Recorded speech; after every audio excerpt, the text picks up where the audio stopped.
Kama neno msongo lenyewe linavyosema, kitu ambacho kimerundikana au kinafuatana. Tunaposema msongo wa mawazo hatumaanishi tu itakuwa jambo baya. Kuna msongo wa mawazo ambao sio mbaya.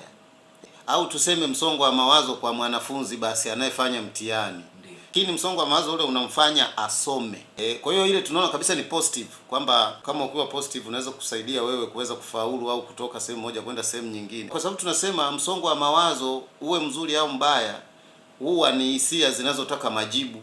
Kwa hiyo inaweza kuwa wewe unataka majibu kwenye jambo lako zuri tu, ukawa unaendelea kulipambania. Na msongo wa mawazo wa aina ya pili wa mambo mabaya sasa.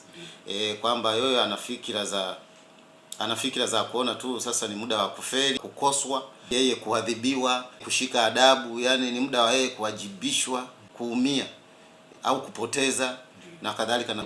Kwa hiyo wakati mwingine tunaita msongo wa mawazo kwa sababu the time limit.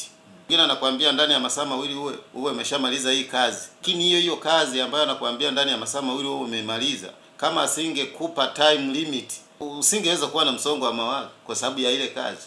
Kwa hiyo inategemeana. Msongo wa mawazo unakuja wakati gani na kwa sababu gani na ni upi, je ni positive au ni negative?